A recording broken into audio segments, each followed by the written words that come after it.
రాష్ట్ర ప్రభుత్వానికి సెక్రటరియట్ ఉంటుందో పంచాయతీలో ఉన్న సర్పంచ్కి కూడా ఒక సెక్రటరియట్ సెక్రటేరియట్ కావాలి. అనేది కావాలి. యాక్చువల్గా ఏంటంటే పంచాయతీలో సర్పంచ్ అన్నవాడు ముఖ్యమంత్రి ఆ ప్రాంతానికి. ఎస్, అతనే కాబట్టి మెయిన్ వాళ్ళని అంతా. ముఖ్యమంత్రులు చేయాలని నేను అతని అంటా. దగ్గర ఉన్న నిధులే అంది ఖర్చు అందుకనే పెట్టాల్సిన మీ అవసరం. దగ్గర ఉన్న నిధులు గ్రామాలకు బదిలీ చేయండి. Hmm. అందుకనే మేము జై భారత్ నేషనల్ పార్టీ దాంట్లో ప్రతి నియోజకవర్గానికి సంవత్సరానికి 100 కోట్లు, ప్రతి పంచాయతీకి 1 కోటి రూపాయలు ఇవ్వాలని చెప్పేసి మేము ప్రతిపాదించాము.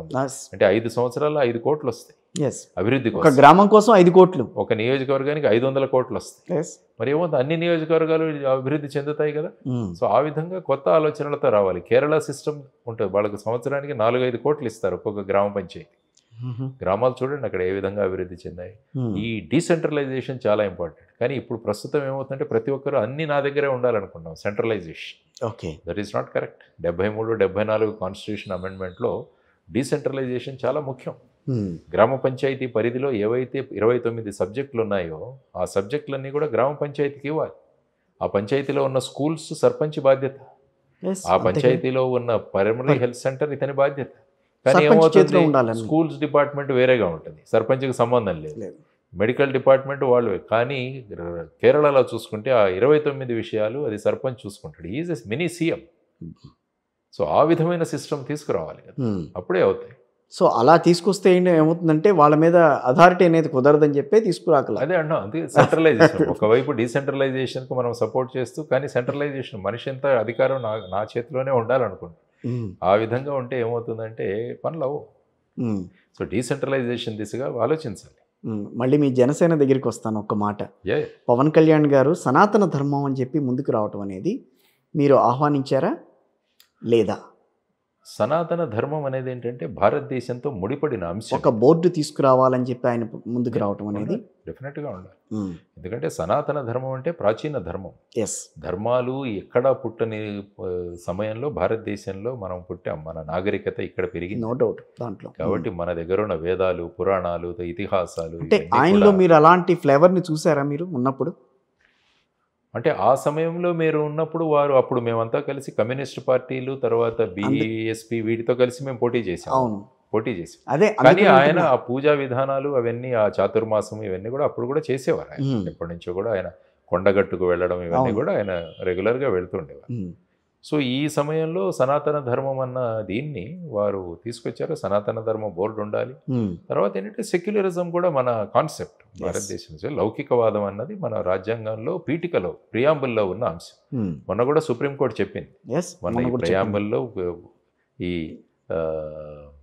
సోషలిజము తర్వాత సెక్యులరిజం ఈ రెండు 42వ అమెండ్మెంట్తో పెట్టారు. కాబట్టి అవి ఎమర్జెన్సీలో పెట్టారు. కాబట్టి వీటికి భారతదేశం మొదటి రాజ్యాంగంలో లేదు. కాబట్టి ఇవి తీసేయాలంటే మళ్ళీ సుప్రీంకోర్టు అనేది అన్ని ధర్మాలను సమంగా ఆదరించాలి. తర్వాత వచ్చేసి ఏ రకమైన ఎక్స్ప్లాయిటేషన్ లేకుండా, శోషణ లేకుండా అందరూ ఉండాలన్నదే సోషలిజం.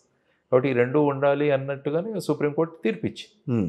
కాబట్టి ఏంటంటే సనాతన ధర్మం విషయంలో ఏంటంటే భారతదేశానికి ఆయువు పట్టు ఆధ్యాత్మికత.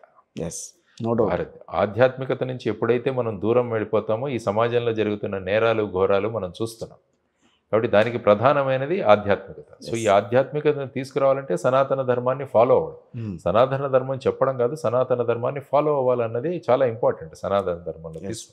కాబట్టి ముందు సనాతన ధర్మం గురించి అభిప్రాయాలు, ఆ తర్వాత వచ్చేసి అందులో ఉన్న మన ఆచరణ యోగ్యమైన విషయాలు ఏంటన్నవి కూడా తీసుకొచ్చి అవి ఆచరణలో కనుక తీసుకురాగలిగితే ఏమవుతుందంటే మనుషుల్లో మార్పు వస్తుంది. సో ఆ విధంగా తీసుకురావాలి. ఐఎమ్ 100%. అంటే ఏ రిలీజియన్ వాళ్ళు ఆ రిలీజియన్లో ఏ రిలీజియన్ కూడా చెడు చేయమని చెప్పదు, ఏ ధర్మం కూడా ఏ మతం కూడా చెప్పదు. కానీ ఏంటంటే ఈ చెప్పేవాళ్ళు ఆ విధంగా చెప్పి జనాల్లో వీటిని ఆ విధంగా విభజించేస్తుంటారు. అది జరగకుండా ఉండాలంటే ఒక మంచి సమాజం ఏర్పడాలి ఇప్పుడు మన భారతదేశం. నేను ఒక 40 మినిట్స్ నుంచి మీతో మాట్లాడుతున్నా, ప్రతి అంశాన్ని స్పృశిస్తున్నా, ప్రతి అంశం మీద మీ నుంచి కరెక్ట్ వివరణ అయితే వస్తుంది సార్. ఎలా కుదురుతోంది మీకు అంత విషయ అవగాహన ఎట్లా పెరిగిందనంటే, అంటే మీరు జాబ్ చేసుకునేవారు, సిబిఐ జాయింట్ డైరెక్టర్గా చేసి మధ్యలో వచ్చేసిన వాడు మీరు, కానీ ఇంత అవగాహన ఎట్లా పెంచుకోగలిగారు బయటకు వచ్చిన తర్వాత?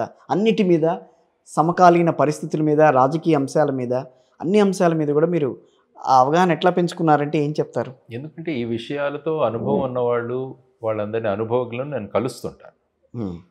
ఆధ్యాత్మికంగా కూడా మీకు మంచి ఇది ఉంది. అంటే నేను పెరిగిందంతా శ్రీశైలమే కదా మీరు పెరిగింది. శ్రీశైలంలో పెరిగాను. బ్రహ్మరామ మల్లికార్జునులు వారి ఆశీస్సులతో పెరిగాను నేను. సుమారు 24 సంవత్సరాలు ఆ ప్రాంతంలో ఉన్నాం మేము.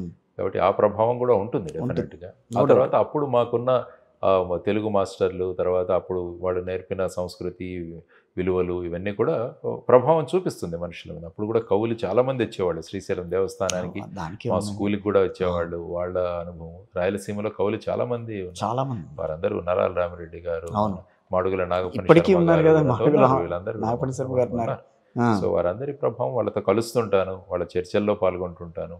సమయం దొరికినప్పుడు యూట్యూబ్లో కూడా వింటూ ఉంటాను. కానీ మీరు సోషలిజం భావాలు ఎక్కువ మీలో, అట్లాంటిది మీరు ఆధ్యాత్మికంగా ముందుకు రావడం అనేది కొంచెం